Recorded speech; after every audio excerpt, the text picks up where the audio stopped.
right, Gateway. Hey, it is good to be with you this morning. I have been away for a while, and I want to kind of share some of that recap of why I've been away. But first, you know what? I'm stoked to be one of the teaching staff members here. It's tough following up after Ryan. I mean, that guy's a teacher. It's tough following up after Ron. Every time Ron preaches, man, I'm getting something out of it. I'm loving it. Are you guys loving it? Totally. And then there's me. And then I'm like, what am I going to do?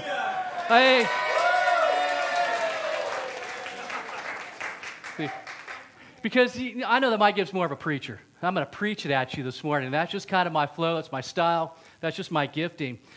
But this summer, for about 6 weeks, if you did not notice, I wasn't here.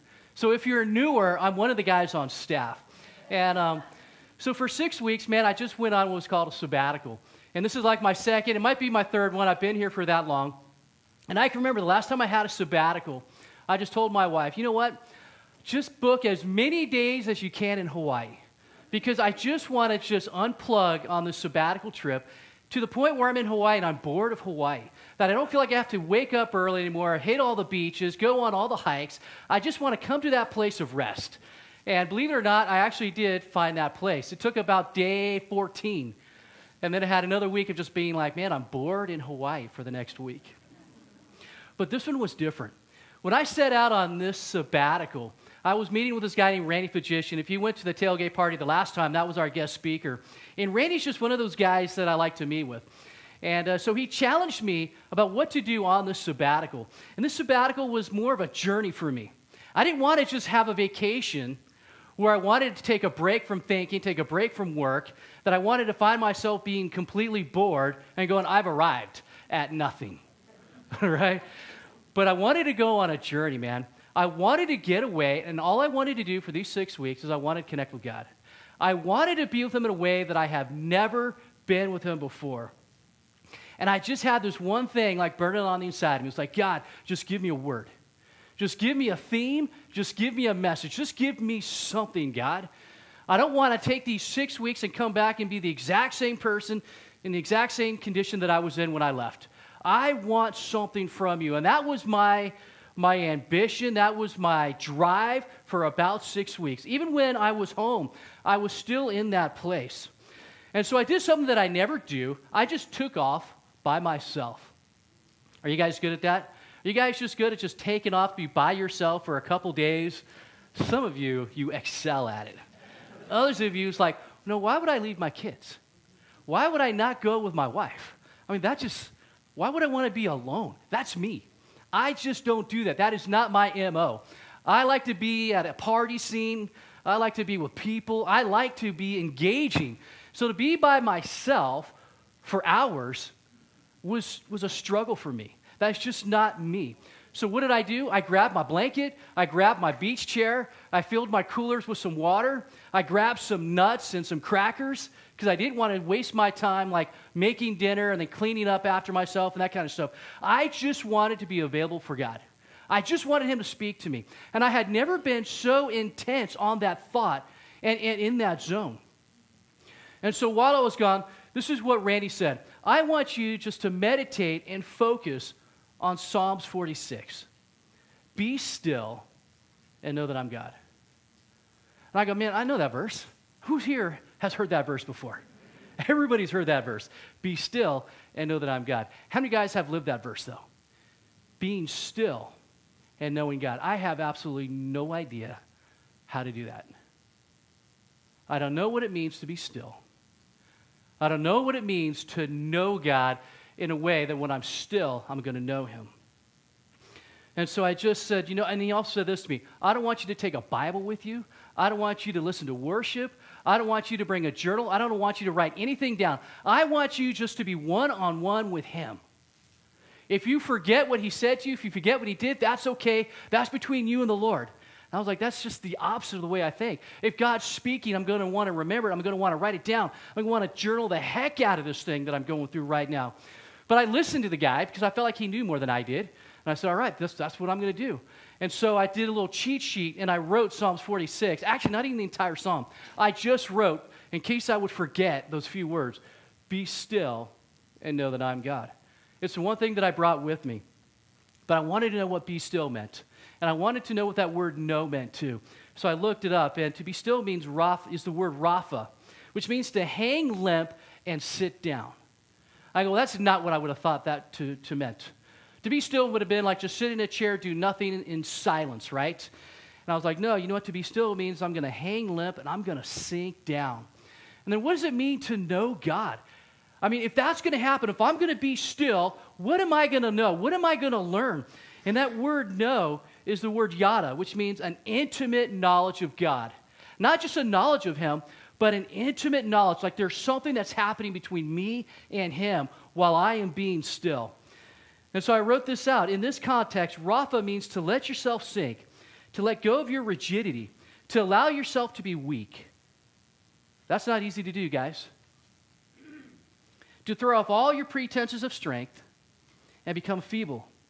It's more than just being quiet and still. It's complete surrender. I go, surrender, man. I mean, unless a cop has pulled me over, I don't even know how to do that. What does complete surrender to the Lord mean? What does that look like? What does that feel like? Is it in my head? Is it in my brain? Is it in my feelings? What is complete surrender to the Lord? And so I wrote this definition about what it means to be still and to know God. Allow yourself become completely weak and feeble. Letting go of your need to control and your messed up ideas about how strong you are. Obviously, I'm not talking about this, but I'm talking about your strength, right? And what you will discover is this, an intimate and up-close understanding of God that you would have never experienced otherwise. I'm like, you know what? All I want is Him. That was my goal for these 6 weeks. And for hours, I would just sit in that beach chair. And I would just be like, Lord, I'm just emptying my thoughts right now. God, I just pray right now, you just fill me with your thoughts. I'm here, and I want to hear from you. Speak to me. And I would just be like that for hours and hours. I wouldn't yell that out loud. A few times I would. But that would be my posture in my heart. Like, God, as I'm just sitting there, God, just speak to me. All I want is you. What does that mean, God, to go limp and to sink into you? And I'm trying to do that physically like I'm trying to do right now, and I look ridiculous. But I'm like, spiritually, God, how do I go limp? How do I fall into your arms, God? What does that mean? I don't know how to do that, right? And I'm just like, God, just speak to me. You are my everything, and I'm not going anywhere until you give me something, until you give me that word, until you give me that theme, until you give me that message. And guess what? Nothing. And I was like, really? I sit here for hours, and it's like nothing? You know, and while I'm sitting in that chair, my wilderness, what Randy said was do this. Take like this 20-hour drive into the middle of like nowhere land, past Reno. You guys know exactly where he's talking about. I don't even know where that is. I don't go to the desert. And then you get off the road and go about 2 miles where nobody is, and you park your car, you park your truck, and you just sit there. And I go, well, that sounds scary. Why would I want to do that? That sounds like you need to take a gun with you to those kind of places. I'm going to find my own wilderness. And so my wilderness was, you know what? I don't know where I'm going. I'm just going to go north. But I know it's going to be along the beach. That's all I know. There's a lot of places people don't hang out at. And I just packed my car, and it's like, where are you going? I don't know. But I'm sure I'm going to find a place. And I hope I don't get pulled over by a cop, ticketed, because I'm trying to find a place to sleep, right, on the side of the road. But that was my only concern was cops, policemen, messing this whole thing up for me. And that's all I did. I just wanted to go north. And while I'm sitting in this beach chair for hours and hours, and I'm just trying to memorize this, and I'm trying to get this into me, and just like, God, I just empty my thoughts, just fill me with your thoughts, and I look over and I see a whale, right? And just, I was like, well, that's cool. I mean, that's not what I want to see. God, I want you. And so for hours, I'm just sitting there, and all I got to do is just change my trajectory just a little bit, and what do we see? The same whale. It's just, he must be going really slow. And just, I just kind of moved maybe 2 or 3 inches, every little bit, every couple, like 30 minutes to an hour. I'm just looking. He blows every time I look. And I'm like, that's just crazy. And I start thinking to myself, man, God, I can find a whale in the middle of the ocean, and I can't find you? What is going on? You know, and I'm just like, it can't be that hard. I mean, the ocean is huge. It's massive. And there's a whale that I can't stop finding. Every time I look, there's the whale. And I'm just like, Lord, where are you? And I just stay put there, and I'm just struggling, going, I don't know how to be still. I don't know how to go limp. And then I get this verse, or this word. It says, if you seek me, you'll find me. I'm like, that's exactly, yes. That's exactly what I'm doing. And then I decided, well, you know what? I don't have my Bible with me, but where's that verse? I want to read that verse, though. And so I did have my phone, and I looked it up, and it directed me to 1 Chronicles. Yeah, I cheated. And I know it's in there somewhere. Everybody's heard that. You know, if you seek me, you'll find me. And so it's in there twice, 3 times or more, right? And I go to 1 Chronicles 28. And this is the situation where King David is talking to his son Solomon. And I love these last words. David's talking to him, goes, you know what? I wanted to build a temple, a house for my God. But he says no to me because I have shed too much blood. And so he says, your son Solomon's going to be the one who's going to build this temple. And so David is talking to Solomon. He says, man, you know what? You're going to build the temple. I've done everything that you need to get ready to build it. All the supplies are ready. All the men are ready. Now, this is your job to do. And so he says to Solomon, 1 Chronicles 28:9, and you, my son Solomon, acknowledge the God of your father and serve him with wholehearted devotion and with a willing mind. You want to know how to train up your kids? You want to know what to say to your kids? Listen to what David says here. Son, acknowledge the God of your father and serve him with wholehearted devotion and with a willing mind. For the Lord searches every heart, and he understands every desire and every thought. And if you seek him, he will be found by you. I was like, man, that is what I need. For so long, I've had this passion. For so long, I've had this desire. God, I just want to know you more.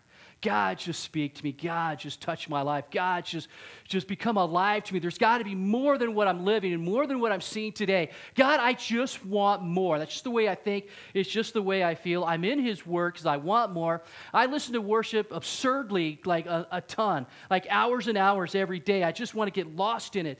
But one thing that I've never been able to do is be still. This was something different. I've been in the Word. I get totally like lost in worship, but I don't know how to be still with God. That is just too much time. And in some ways, it's almost too much work. I just don't know how to be still, go limp. I mean, I can do that fine in a couch and in a chair, but how do I do that in my relationship with God? And then it was like this breakthrough just began to happen. Like, man, that's what I'm doing. God, I just want to seek you. And Lord, if I'm seeking you, you said you're going to find me. If I call out to you, you'll answer me. I know all this. But God, answer me now. Where are you? And he's like, if you seek me, you'll find me. I'm like, I'm not going anywhere. I'm staying put.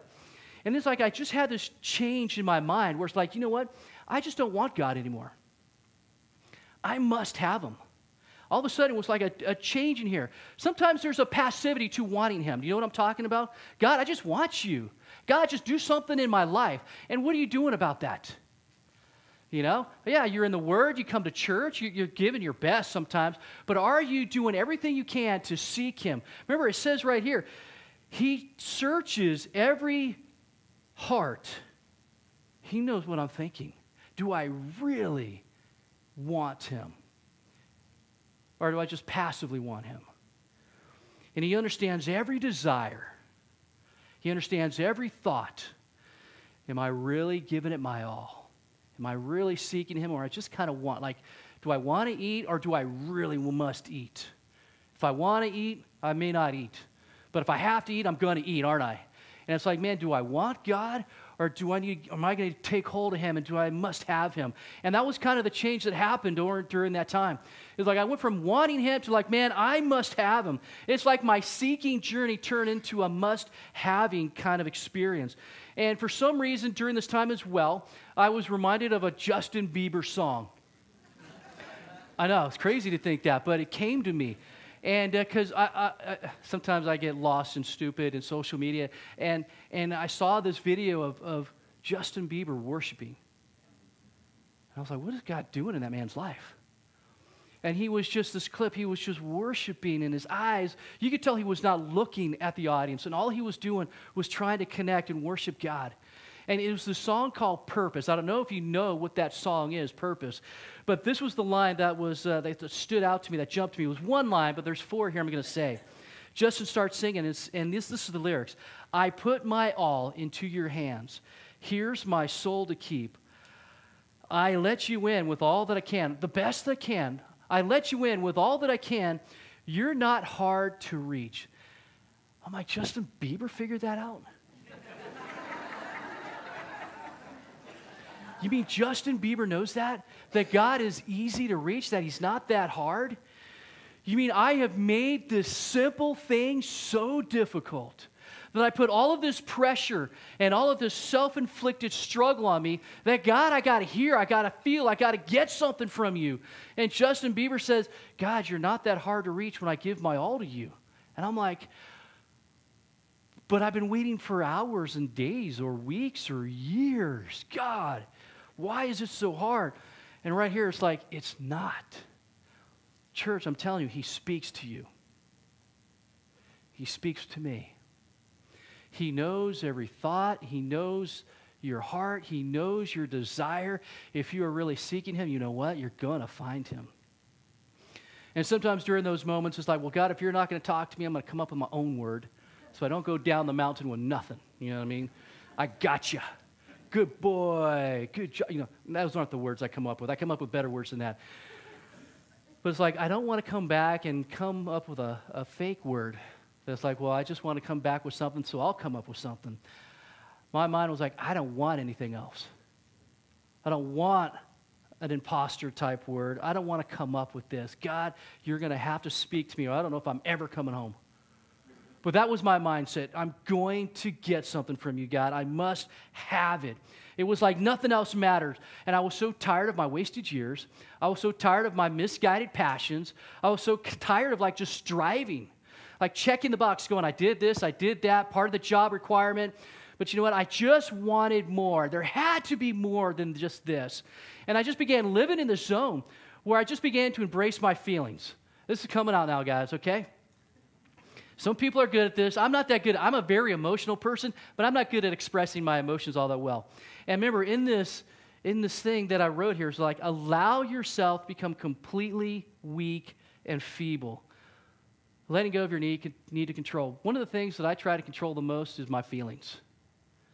You know, when God starts moving on me in worship, and it's like, get it together. You're not going to cry here. You know, and I remember being in Colorado, and I struggled with that. You know, Jack knew about that, and other guys, I would talk to him about that. It's like, God just starts moving on me. It's like, what, am I going to cry in front of a bunch of guys? That God's moving on me in worship? I'm like, get it together, dude. Don't do that here. You know, do that like when nobody's around. And even then, I was like, get it together. You don't need to do that. I can watch a movie, and I'll be like, seriously? Get it together. Get a hold of your emotions. You know, you got a problem with a friendship or a relationship, it's like swipe left. Move on, deal with the problem, and just, why are you hanging out there? I just don't deal with my feelings all that great. And but during this time, I was like, you know what? It's okay to be weak. It's okay to be feeble. I'm going to embrace this. And I just began to feel things that I wouldn't let myself feel. You know, rejection, pain. You stink. People are better than you. There could be 1,000 people at your job better than you. You know what I mean? Your kids, they don't really want to hang out with you. You know, you start thinking that you're a crappy husband and a crappy father. And I'm like, what in the world? Why am I even thinking this way? But I'm like, you know what? I'm not going to shut this down. I'm going to just, it may be the enemy, it may not be the enemy, but you know what? I'm just going to, you know what? I'm going to feel my emotions right now. I don't want to just feel the good. I'll feel the bad as well. And then God just begins to speak to me in that time. It's like everything that you're looking for is found in me. What you're looking for from your wife, what you're looking for from your kids, what you're looking for from your friends, you're going to find all of that in me. And in me, and out of the overflow of that relationship with me, is how you're going to love your wife. And that's how you're going to love your kids. Not because of what they do for you and how they love you and how they want to spend time with you or how they appreciate you or all these things. But you're going to love your friends, your family, your kids because of how I've loved you. Everything that you need is going to be found in me. It's like, you know what? That's so easy when you just start living in that zone. And I just began to let go of that control of how I felt and how I thought. And so while I'm there, I knew I have so much faith in God now. You know how much faith I got? I'm not worried that the sun's going to rise tomorrow. How about you? I don't worry one moment that the sun's not going to rise. When I was sitting in that cove at the beach, man, I knew that in a matter of hours I was going to be chased out by the water. The tide was going to rise.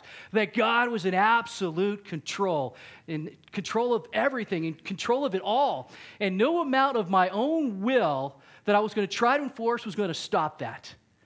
God had it. He was in control. And I just began to be like, you know what? I'm going to let you have it all then. If nothing I'm going to do is going to change that, then I'm just going to let it go. And so I let the control that I've got over myself, my feelings, my emotions, my life, my wills, my desires, all these things. And you know what? And I feel like Solomon probably figured some of that out too. But if only he would have lived it out. He figured it out because God gave him so much wisdom. He had so much experience. But if only Solomon would have lived this out. With all the wisdom that he has, he's going to tell us in today's passage, Psalms 127, that the things that matter most to you, family, work, your security, right, your home life, those things that matter most to you, it's all going to boil down to this main point. Without God, it's not going to be worth it. Unless God is in the center of it, it's just not going to matter. You're going to blow it. You're going to be a failure. You're going to experience emptiness and loneliness and rejection and all these kind of things. If God is not in it, it's just not going to be worth it. And Psalms 127 is going to teach us how to avoid a wasted life. How to avoid living a wasted life. Who here wants to look back in your life saying, I wasted it. I should have done better and I could have done more. I did the things wrong, and I wish I could do it over. And this Psalms, it feels a lot like another book, Psalms 127, that Solomon wrote. It sounds like Ecclesiastes, because in the book of Ecclesiastes, he writes a lot of things like everything is meaningless, right? Vanity, vanity. And you read the Psalms, you don't get any of that. You get to Psalms 127, all of a sudden vanity and vain starts popping into the psalm. You're like, that sounds just like Solomon. And so he's writing to us. And here's a little background of Psalms 127. It's known as, if you got your Bibles, it says it's the Song of Ascents.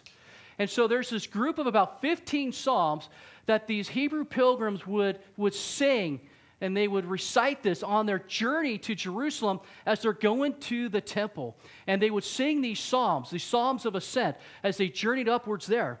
And this Psalms 127 is actually a psalm of hope. It's not a psalm of emptiness, but it's actually a psalm of hope. And it's going to help you, and it's going to help me too, to avoid living a wasted life. I mean, nobody here, like I said, wants to look back and go, you know what? I should have come home more. We don't want to look back and say, I should have lived my life better. I could have done more. So how are we going to do that? We're going to remember that without God, the main point, it's just not going to be worth it. If we can just drill that into our head. If God's in it, then it's going to be worth it. This is what it says in verses 1 and 2. Unless the Lord builds the house, the builders labor in vain. Unless the Lord watches over the city, the guards stand watch in vain. In vain you rise early and you stay up late, working and toiling for food to eat. But he grants sleep to those that he loves. 3 times it's written here, the word vain. And he's basically going to tell us that everything that you do, if the Lord's not in it, has absolutely no value and no worth. I know young people out there, when you go to high school, sometimes the last thing on your mind is the Lord. I know sometimes guys, girls, when we go to work, sometimes the last thing on our mind is the Lord. And Solomon, at the end of his life, or maybe I shouldn't say Solomon's at the end of his life, Solomon, when he's writing, is saying, you know what? If the Lord's not in it, it's going to be worthless. Avoid living a life of regret, a life feeling like that you wasted. If you keep the Lord in the center of it all, you are not going to feel that way. Everything else that you do is just going to be like an empty achievement if he's not in it. Without the Lord, your house is going to be in vain. Without the Lord, your security is going to be in vain. Without the Lord, your work is going to be in vain.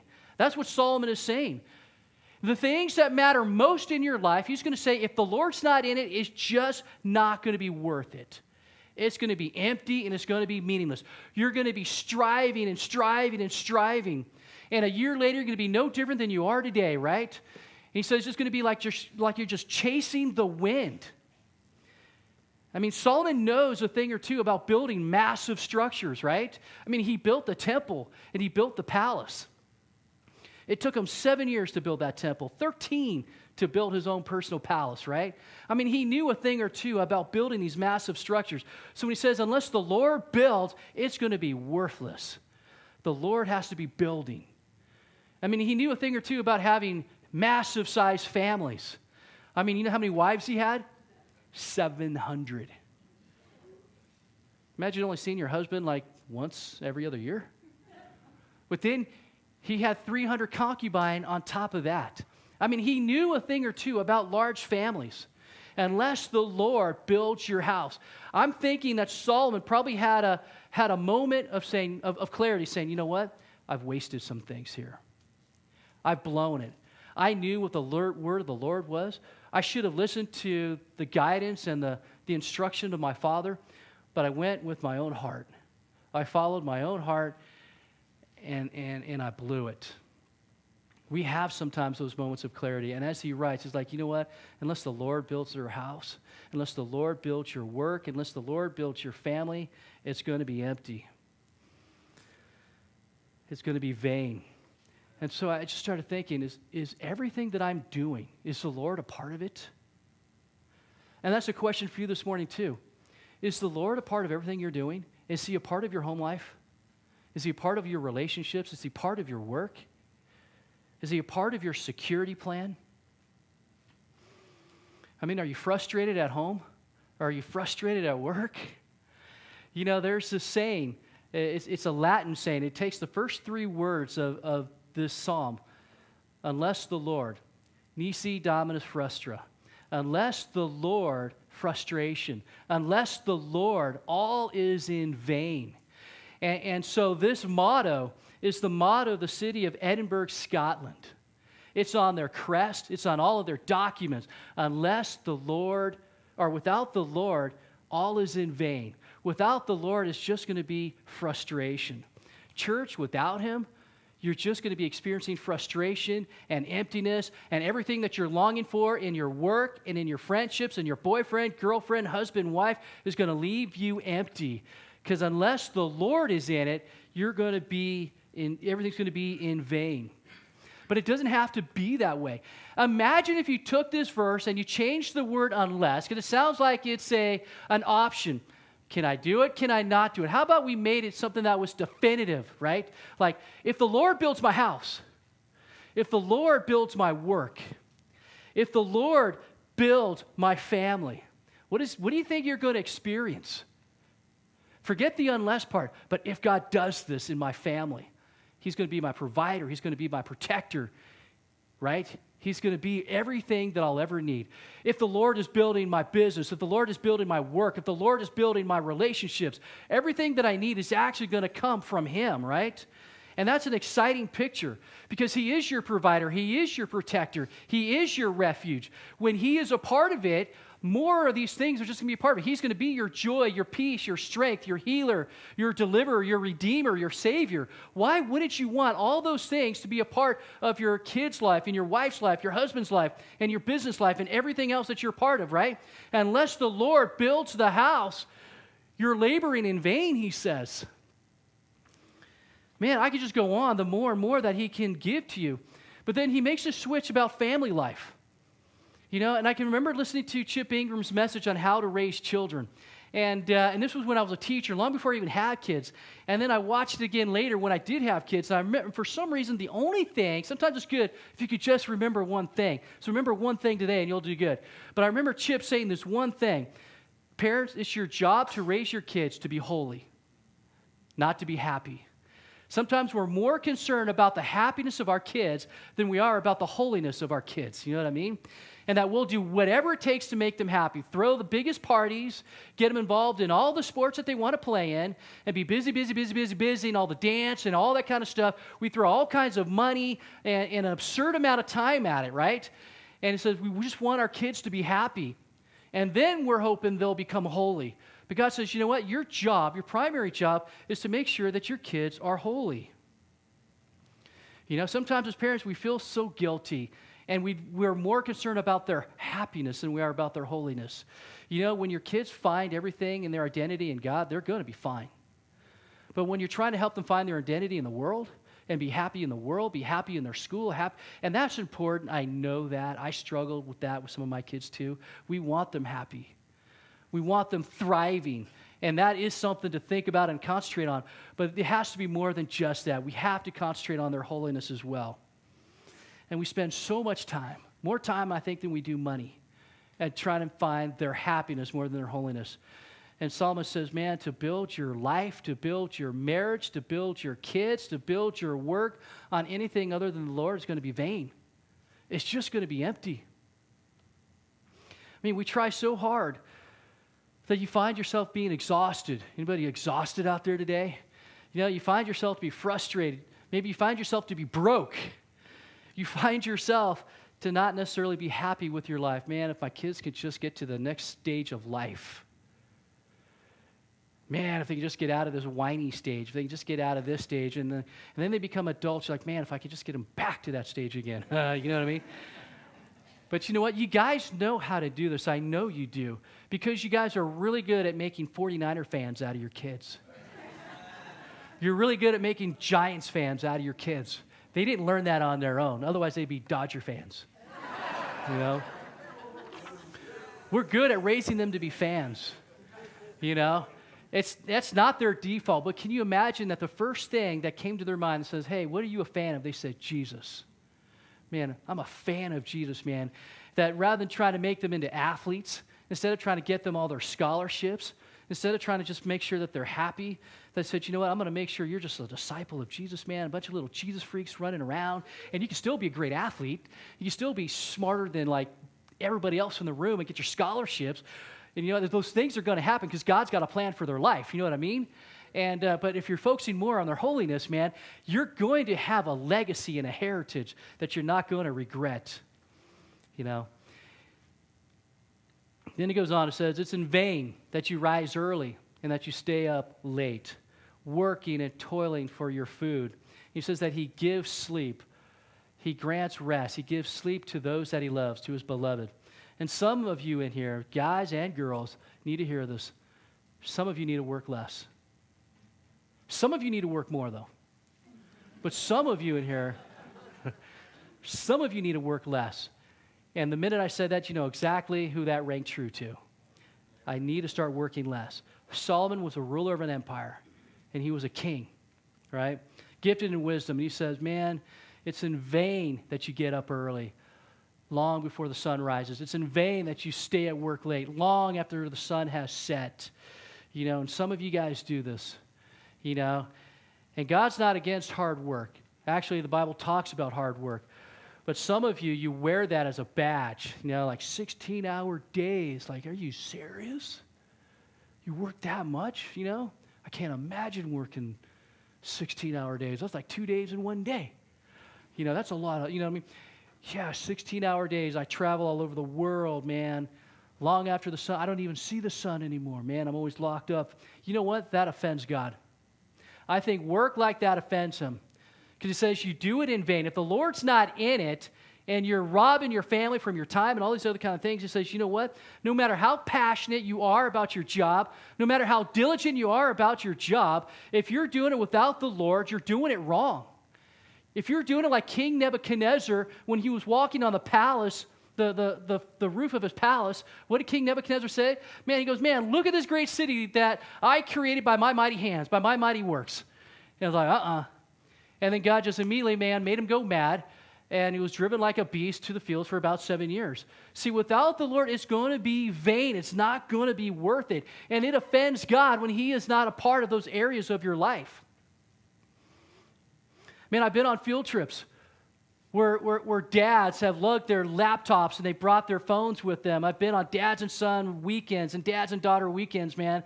And the dads are on their phone, like on these important business calls. I'm like, man, that guy must be really important, man. I mean, he just can't get off the phone to be with his kid, you know, in the middle of this like science camp, you know, panning for gold and camping and all these kind of things. And the thing is, you're missing some of the most precious and most important moments of your life when you're away, the times that you have with them. And we have placed such a high importance of our jobs that sometimes we've done it wrong. In short, what God is saying is this: I want you to work hard, I want you to finish your day, and I want you to trust me, and I want you to go to bed. I want you to go to sleep. Trust me. I'm going to continue to work on your behalf. Don't be a workaholic, and don't shirk it off like be a shirkaholic either, but just do it right, right? The rest of the verse goes, children are a heritage from the Lord, offspring a reward from him, like arrows in the hands of a warrior, are children born in one's youth. Blessed is the man whose quiver is full of them. They will not be put to shame when they contend with their opponents in the courts. I want to take a moment here and just talk to like maybe a mom here. It could be a dad too. Are you exhausted because of your kids? Is your house a mess? Man, is the laundry just piled up? Man, are the toys just scattered everywhere? And it's like every time you clean, it gets dirty again, that you just kind of say, I can't do it. You know, I'm just exhausted. It's like 1,000 Legos all over the floor again. You know, I just can't get to the laundry, man. For some of you, not for all of you, for some of you, your messy house is a blessing. And it's okay. You're doing your best, raising your kids, training them in the ways of the Lord. Make sure that unless the Lord builds your family, make sure the Lord is the focus of it all. You know what I mean? And some of you need to know that it's okay. Your messy house is a blessing. Others of you, clean your house. It's not always going to be that. Because God says, look, your kids are a gift. They're a heritage from me to you. And that word in the Hebrew says, man, this is something of the utmost value. It's valuable. This is what God says he's going to pass on to you. This is your inheritance. This is your legacy. This is my gift to you. This is what God says. Your kids are your gift. See, children are a blessing. They're not a burden. Sometimes we've got to change that mindset of being exhausted because we're doing it on our own. Just bring the Lord into it. You know what I mean? You find yourself exhausted, bring the Lord right into that situation. The unborn child is a reward from God. The unborn child is a gift. It's an inheritance. It is not a mistake. It is not an accident. The unborn child is a gift and a reward and an inheritance from God to you. It is not an unwanted tissue. It's not a clump of cells. It's not a parasite sucking the life out of you like some people like to say. It is not something to be cast aside. It is not something to be aborted. An unborn child is a gift from God. And that's the stand that we take here in this church. We strongly support the Pregnancy Resource Center here in Santa Cruz County. I mean, we get behind them. Whenever they have an event, we are there. They have a banquet, we're there. We try to rally the troops. That's why you start getting a lot of emails going, come with us, guys. You know, they have this thing called the Walk for Life. I've talked at it. Ron's talked at it, prayed at it. Fred's been at it. He's talked at it. All the leaders here are strongly behind the PRC Walk for Life. I want to take a moment right now and see, and what I want to encourage is a 100% participation, if possible, from Gateway Bible Church to say, you know what, I'm going to support the Pregnancy Resource Center. You know what? I'm going to register for the Walk for Life. What I will say is this: you don't have to show up the day of the Walk for Life, but if you can register, say, you know what? I'm going to get behind this. I'm going to support this. Children are a gift from God. They're not an accident. They're not a clump of cells. They're not meant to be aborted. They are a gift. I'm going to stand behind this, and I'm going to register. And then, you know what? You can find sponsors, whether it's $20 or $200. It doesn't matter. But get behind it. In your sermon notes or in your bulletin today, there's a QR code. You don't have to do anything but take your phone, scan that code, and it takes you right to the registration page. And on there, you'll see Gateway Bible Church is like, what church you part of? Gateway. Who's your liaison? Dan Bowman. You know, Dan's registered already, right? And so if you do that, you can say, you know what, I'm behind this Pregnancy Resource Center, Walk for Life. I can walk in my own neighborhood that week, or I can show up the day of on the west side and walk with a bunch of people. Children, they are worth it. It says that they're like arrows. I'm going to wrap this up here real fast. Children are like arrows. It's like a quiver of arrows. They're like arrows in the hands of a warrior. Isn't that an amazing picture when you think about that? You know, and Jim Elliot said this to his parents. His parents were like, why would you give up a good job? Why would you do that to go be a missionary? Why would you do that? And so this was Jim Elliot's response to his parents. What is a quiver full of but arrows? And what are arrows for but to shoot? So Mom, Dad, man, I beg you, let me go, literally. Draw back that bowstring and let those arrows fly and send mine right into the enemy's host. Send me right to the enemy. That is what I was born to do, and I want you to just to shoot me in that direction. Your kids are given to you for a purpose, and it's more than just to hold on to. It's more than just to keep them close, and I want to keep mine close too, man. The day that they leave, man, is a sad day. I get that, but the purpose of these kids to be with me is to raise them in the Lord, to point them to Jesus, man, right? That they would follow him. It's more than just being happy. It's more than being an athlete. It's more than getting scholarships. It's that they follow Jesus. That is my job as a parent, right? And millions, if not billions of people are building towers and buildings that are going to crumble. Millions, if not billions, are working jobs. They're going to be replaced by somebody else in the next 10, 15, or more years. And you're going to be replaced. They're going to change it all up. And it's like, well, it's like Noel was never there. All the policies are changed. It's different today than it was yesterday, right? In closing, imagine you're sitting on your deathbed. I know that's not a good thought, but 30, 40, or 50 years from now, you're on that bed right now. Your breath is quick and it's shallow. You know that you're going to be gone in just a matter of moments. That day has come. It says that your days are numbered, and God knows what that day is. And every opportunity that has ever been afforded to you, that has ever been given to you at your fingertips, has now passed. Every one of them. You've lived your life. You're never going to see another sunrise. You're never going to feel that warmth on your skin. You're never going to dance with your wife to her favorite song or hold her hand. You're never going to see your kids, or they've all been grown up, and their kids have been all grown up. And every day that the Lord has given you has now passed. And you're in your final moment. And you're sitting here in this bed at the end of it all on this last day. And this is what Solomon's trying to get you to think about. Did you waste it? Did you build your life, your family, and your work on the Lord? You don't want to be in that moment and look back and go, I wasted it. And that's why Solomon says, you know, this is a psalm that says how not to waste your life. If God's not in it, it's worthless. It's going to be in vain. So he offers you one chance to come back to today. Back into your young bodies for some of you, older bodies for others. And you're back to today, right here, right now. You have a chance to say, you know what? I'm going to make these changes. I'm going to build my life on Jesus. I'm going to build my kids on Jesus. I'm going to build my work on Jesus.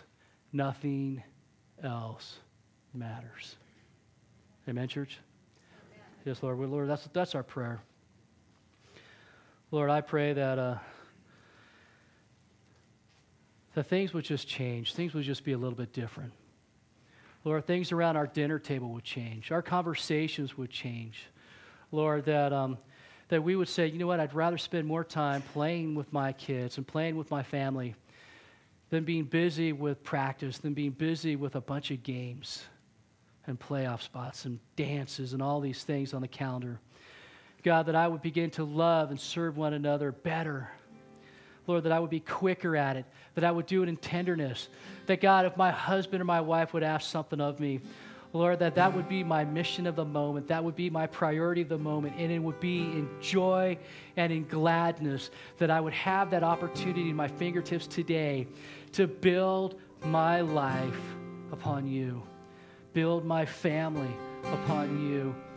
Lord, that all the work and the toils and the labor of my hands, that God, it would all bear fruit and last because it was built on you. That God, that you would be a part of it all.